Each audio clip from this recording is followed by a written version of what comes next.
Hi everyone, welcome back to the studio where even dreams believe. In our last video, I spoke about how to have a mini mind break and the steps that you can follow to do that. And I also promised that I would share how I do mine or what I always have with me. So I grabbed a few things here and let me show you what I have. Let me share my screen.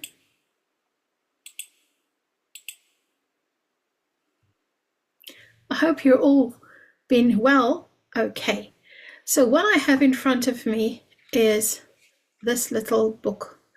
Now this is a typical notebook that you find in one of the supermarkets or something like that.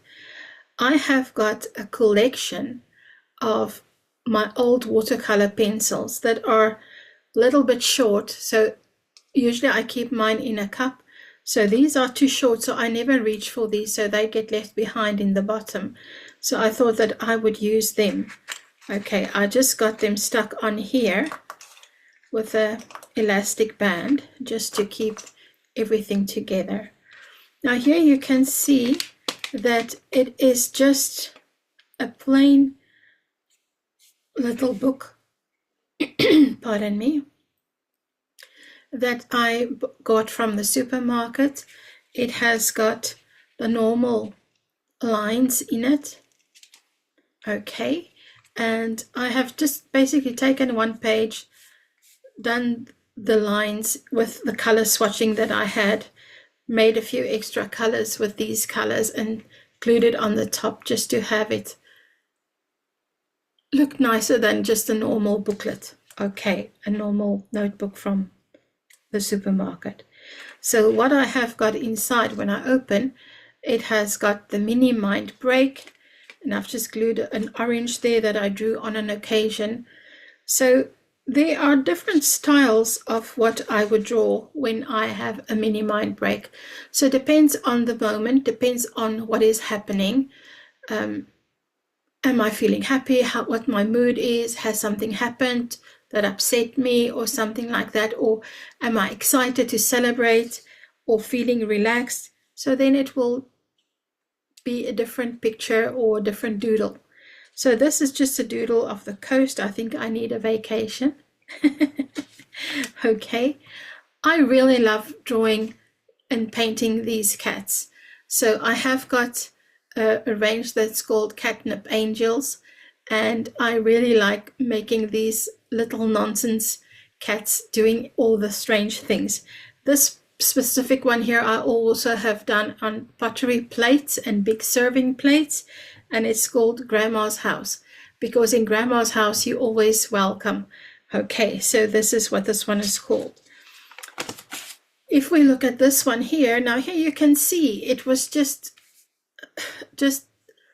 lines I didn't even have to think, but my mind got a break because I was making patterns. And I wrote here, I will be okay. I will be okay. Okay. So here I started with a few colors. I used my water brush just to wet the colors, and then I added extra colors on top.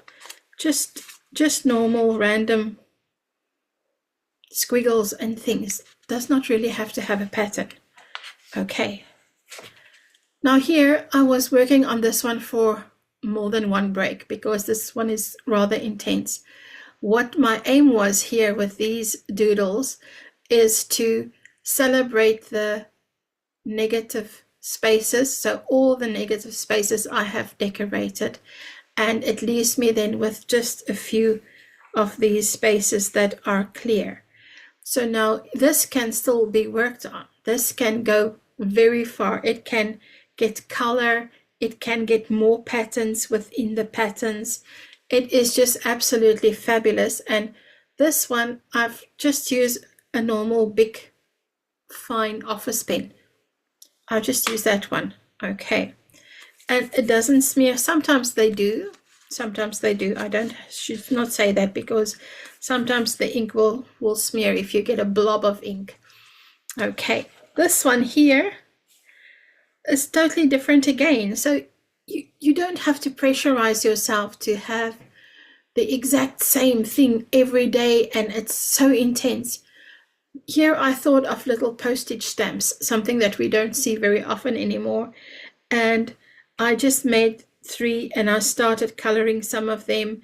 This one has not even been colored yet. And again, I put in here, I will be okay. So it is something I say to myself when I feel stressed or when I feel anxious or anything like that. I will be okay. Now this one here, I actually did earlier this morning, and I love this one. And here on camera, it looks fantastic. Okay, so now this is one that I wish that, oh, why did I do it on lined paper? It came out very nice. I should have done it in my other sketchbook. But you know what? I have an idea. I can replicate it. So here I just basically started with my circle. Again, I used my trusty old pen, my circle, and then I started with the petals and putting in the markings. And this flower just had so many layers of petals. So I also tried here to bring in different textures. Now you would say, textures, how do you bring in different textures with a pen? Okay, have a look at my leaves, my green leaves. This one here, if you look at that texture there, you can see that it's like rounded like roof tiles. Okay, and this one here has got more square and flat, where this one here I brought in a different texture. It's more wavy. So what my aim was here, this is all the colors that I've used. I think I actually did not even use all the colors. I used the purple, I used orange, yellow. I think I only used those 5 colors for this one. So here my aim was to just get the negative space in one solid color. And then I started with putting on some color, and eventually I will finish it off with the water brush pen so that I can have the beautiful colors. But now if I look at this one here, this is a beautiful start for something else. This is why this is so nice. You don't have any pressure. I'm not precious about this book, but so now and then you would get something that comes out so fantastic that you think, oh, this is a winner. And what can you do? You can simply rip it out and you can put it in another book to keep, where you can actually develop your idea further. So I hope you are excited. And yeah, that is where I am in this little book. I have got quite a few more to go. And what I do with these when they get full, when they are full, I would really go through them and look at the ones that, like the flowers. I really love this page here, so I'll probably keep this. And then I will take the pictures out or cut out what I like and place it in some other book, a bigger notebook or something. And then I will keep it that way and then toss the ones that I did not like at the end. Okay, so that is basically what I keep with me. And I usually just tie all the little pencils with the elastic, and it has got a little pouch where I keep it in my bag. So if I have it in my handbag, I stick everything in there. This is a stretchy pouch, and then everything is together. Okay, so what I also have here today to show you, these are some of my other cat squiggles. Now, I really like to save my pieces of offcut. So this is this was an A3. I used some of it and I cut it in half to save, because I always save my watercolor paper. These are offcuts that I've just made into a little notebook for me. They are all different sizes, but I also keep these with me when I have the urge to draw something tiny or minute, because these little guys, however small they are, they make the cutest little greeting cards.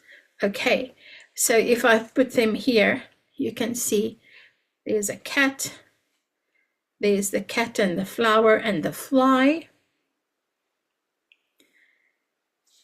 there's a mouse and a flower. These, you can see it's all different sizes. So these are so much fun to just do, and it takes 5 minutes to scribble these and make a whole collection.